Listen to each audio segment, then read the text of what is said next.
from the American Academy of Pediatrics.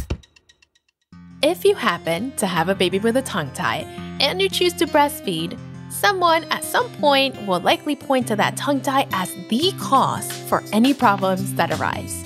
And they might even suggest clipping it. But listen to this. In a new set of guidelines, the AAP is saying, whoa, not so fast. If you are having issues feeding your baby, we want the pediatrician to be there assembling a team of people that will help you with your breastfeeding journey, because there are just so many nuanced things that happen with feeding problems. Welcome to Healthy Children, the podcast for parents from the American Academy of Pediatrics. I'm Dr. Edith Bradshaw Sanchez. I am a pediatrician and a mama figuring it out. This is a judgment-free space where all questions are good questions, and the answers will hopefully be even better. Let's get started. Today, we're talking about new recommendations from the Academy on how to deal with tongue ties and issues that may arise during breastfeeding. We have with us the author of a clinical report, Dr. Jenny Thomas, who is also a general pediatrician and specialist in breastfeeding and lactation medicine in Franklin, Wisconsin. Jenny, welcome. Thank you. Thanks for having me. This is exciting to talk about. This is so exciting to talk about. And I have to tell you, I think most of us have heard or have seen a tongue tie, but let's just start by describing what it is and why it may be a problem when it comes to breastfeeding. So in breastfeeding, we want the baby's tongue needs to be able to extend and elevate. And when the baby's tongue extends and elevates, it helps transfer milk from the breast into the baby.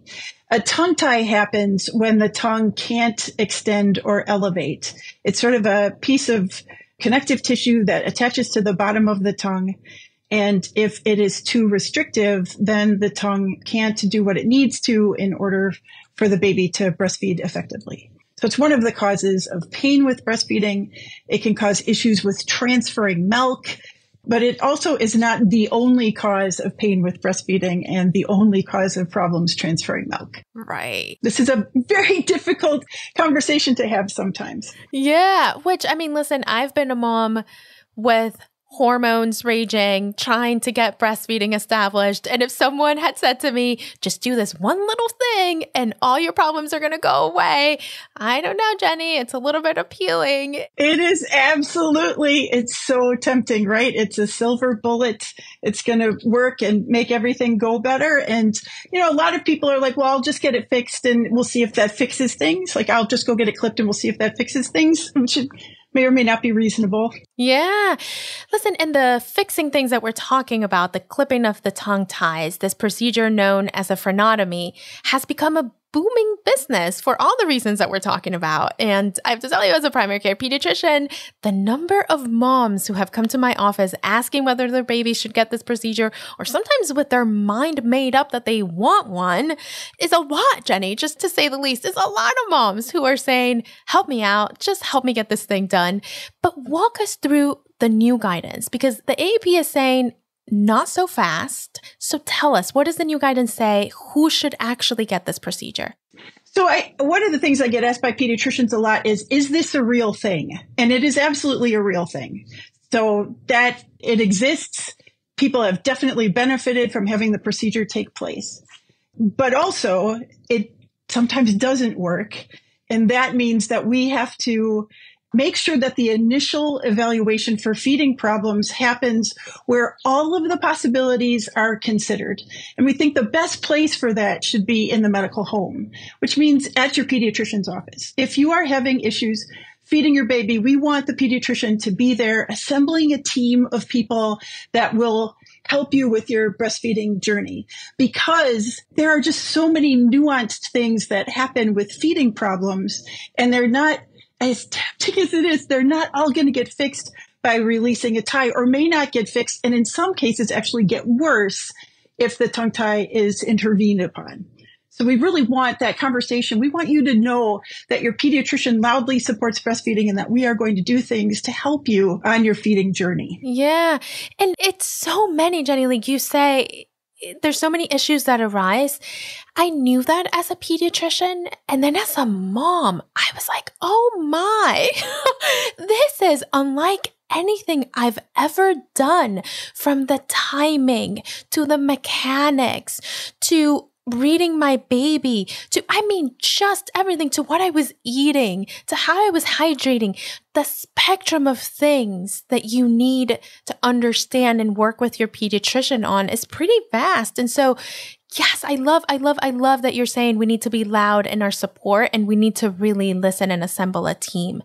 Now, I wonder, Jenny, if you have a sense of how many babies, and this, I'm acknowledging this is a tough question, but how many babies who have a tongue tie are able to successfully breastfeed without having this procedure if we are addressing the issues that arise?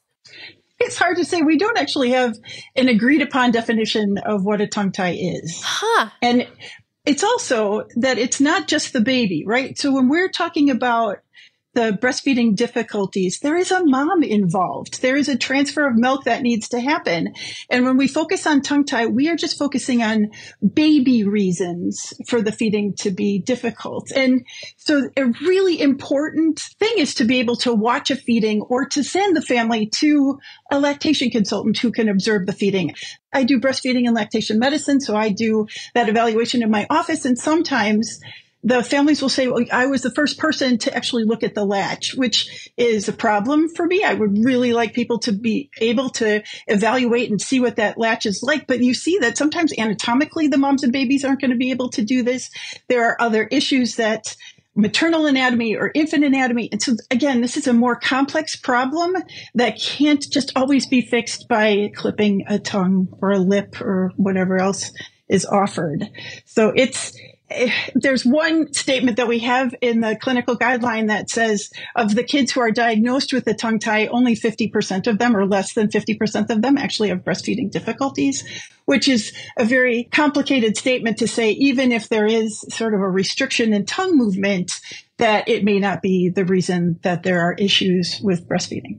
So how do we know, Jenny, or maybe to back up for a second, the question to ask you is, when I have a mom who is trying to breastfeed, who comes into my clinic for the first time, what is Dr. Jenny Thomas's prescription for what I should be doing in that moment?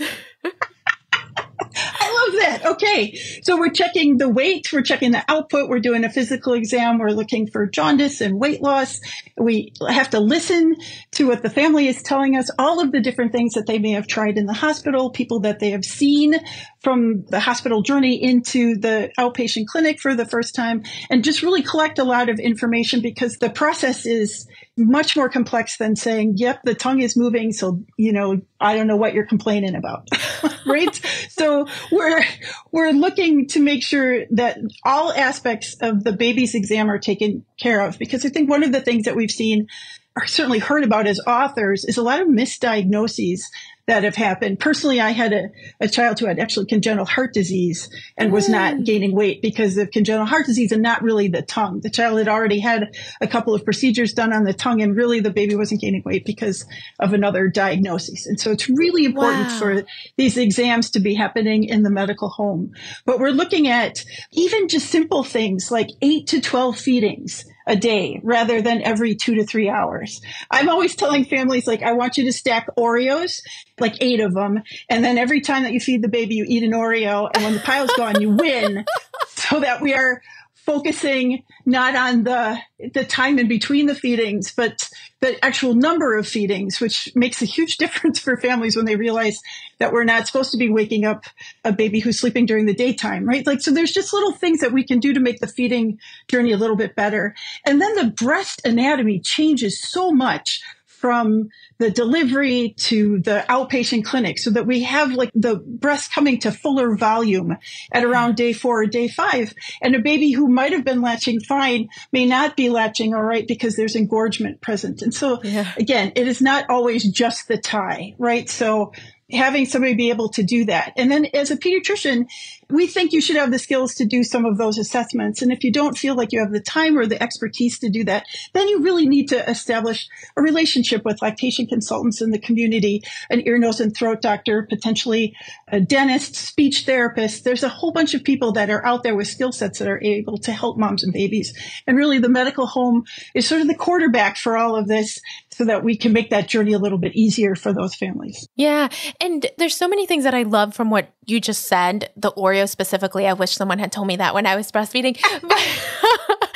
But really what you're alluding to is the importance of your pediatrician taking the whole picture into account. It's, something that I try to tell my friends, my mom friends, family, when they text me with this, very isolated question. I try to say, listen, I hear you. I understand the question. I don't know everything I need to know sometimes to be able to answer your question appropriately. And that, again, just speaks to the pediatrician who sits down with enough time, hopefully, to sort of walk through it all. Right. Now, let me ask you, Jenny, which is a bit of a loaded question. When we have done all of this, right? Assuming we have done all of this, we've taken the full picture into account, we've worked with the appropriate people to try to troubleshoot other issues that are arising, breast anatomy, all the things you talked about, and the tongue tie is still present. We think it is contributing to breastfeeding difficulties. As you mentioned, this is real. It can happen. Who should be the specialist that looks at that tongue tie and determines whether it is appropriate to clip it? So I think it's a great question, right? Because every community is going to have different people that they feel comfortable going to see. I do the procedure in my office. Some pediatricians do it. The ear, nose, and throat doctors in some institutions do it. Sometimes people have relationships with dentists in the community to take care of it. And so there are several options. And usually your pediatrician will have some relationship with someone in the community that they trust who can make that decision and walk you through that process. So I would, again, defer to the medical home and defer to your pediatrician to see who they feel comfortable referring you to. But always with that referral, Jenny, always in consultation with your pediatrician who can guide you. Yeah. Right. Yes, I think so. And there are consultants out there that have a hard time working with pediatricians sometimes. and we really, in our clinical guideline, we are very clear to say, like, this has just got to be a team approach. We've just got to work together. We all have skill sets that we bring to the table. We all want everybody to get to the successful breastfeeding journey if we can facilitate that.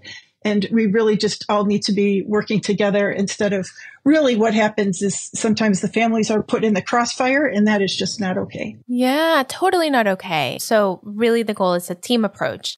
Now, Jenny, we've also been talking a lot about support and troubleshooting and a journey, because that's what breastfeeding is. It is a journey. I want to just pause for a second because sometimes it can feel to listening ears like we're talking about support as if it is granted and a given that moms are going to have support in whatever their breastfeeding goals are. And that is just not the reality for everyone in this country. So talk to us for a second about where we are in this country when it comes to supporting breastfeeding moms in whatever their goals are. I remember once, a couple of years ago, I was sitting at a meeting at the American Academy of Pediatrics, and I was just complaining that things were not moving forward fast enough. And one of my colleagues was like, Jenny, you just have to look back and see how far we've come. So right now it's around 84% of the women delivering babies in the United States wants to initiate breastfeeding. And when 84% of our patients are asking for something, we really all need to have that skill set. And so we are better. When I got to be an international board certified lactation consultant 21 years ago, I was a bit of a unicorn. We really have had a lot more enthusiasm for pediatricians to be better at supporting the choice, or at least better at knowing where to refer people. We've had some luck with workplace support of breastfeeding. We have the Affordable Care Act had a lot of provisions in it that are beneficial to breastfeeding moms. But my goodness, we've got a long, long way to go. And I know that there's a lot of people out there offering solutions, and some of them, we just don't know if they work. And then really, there's a lot about breastfeeding that we don't quite know yet. And so there are some things happening that research needs to help us out with to figure out milk supply and things. But we have done an amazing amount of work, and there's still a lot of amazing work that needs to get done. Totally. And I love that perspective of how far we've come while also acknowledging that there's still a lot of moms who are not getting the support that they need. Jenny, for a mom who is looking to advocate for herself, in my experience as a pediatrician, a lot of moms just don't know what to ask for. And that happened to me also as a mom, by the way. I, went back to work and wanted to see all my patients and didn't want to take a break in the morning and didn't ask for my schedule to be blocked in any way because I thought I was going to be able to just figure it out and find a time. And finally, I just said, stop. I need to ask for the time. What, in your experience, is the thing, or maybe the couple of things that moms should know to ask for? I think we as pediatricians are in a really lovely position because we get to see the family so frequently in those first couple of days. And really, we have an opportunity to be encouraging, to say a lot of this is normal. And then if things aren't going well, we really have a relationship with the families where we can say, I feel like maybe this is the next step for all of us. But it takes a lot of listening and a lot of empathy. And just having been involved in breastfeeding medicine for as long as I have, a lot of people come to it because they had difficulty breastfeeding and they don't want other people to have to go through that journey. And I love that there are women out there that are like paving the way for next generations to be like, you can take the time. This is the law. Reasonable break time is the law. And so like the American Academy of Pediatrics has an awful lot of breastfeeding information available on the website and through Healthy Children. And some of that information is available to anybody who wants to take a look at it. And really, pediatricians go into this job because we love kids. We love advocating for families. And this is an important thing for all of us to get behind. We really, really need to do a good job at supporting the families. And so if the families have something that they want to talk to us about, they should be empowered to talk to us about it. And there are resources out there to help families along the journey. And really, it's pediatricians' job to facilitate connecting our families to the resources that are available. Yeah, and it's on us to become familiar with the local resources at times, right? Yes, the local absolutely. law, Yep. the local resources, so that when those issues do arise, we're ready. We're ready to have some suggestions. Now, Jenny, you've given us your prescription for the pediatricians, right? Like me, who are helping families when families come into our offices. Now, we do also like to close our episodes with a parenting prescription. So for our parents who are listening, what is one thing you want them all to know? I want everybody to know, especially if in my personal practice, like when you leave, you should know if you need anything that we are a phone call away. We are just a phone call away. There is no need to suffer in silence. Bring this to our attention. We are child advocates. We just want you to know that if there is something that you need, that the phone call to us is the one to make so that we can help you through this. Yeah. Very difficult. Like breastfeeding is it is such an emotional part of parenting. And so we get it. Some of us have gone through it and we want to help you. I love that. You are my kind of pediatrician. That is exactly what I say to my families too. It's like, I know how hard this is. We are here for you. Totally. So really, thank you so much, Dr. Jenny Thomas, for joining us today. Thank you. And thank you at home for joining us. If you like the Healthy Children podcast, please subscribe on your favorite podcast app and help us spread the word. Follow Healthy Children on Instagram, Facebook, and Threads at Healthy Children AAP, and be sure to visit healthychildren.org, the parenting website of the American Academy of Pediatrics. Healthy Children is a production of the American Academy of Pediatrics. Our creative team includes Ann Johnsos, Doug Nagel, Susan Stevens-Martin, Laura Alessio, Jackie Ortega, Mary Claire Walsh, Hannah Weston, Kathy Jewell, Catherine Beard, and Garrett Brown. and our theme music was composed by Doug Nagel. We'll be back next week. I'm Dr. Edith Bracho Sanchez. Thanks for listening.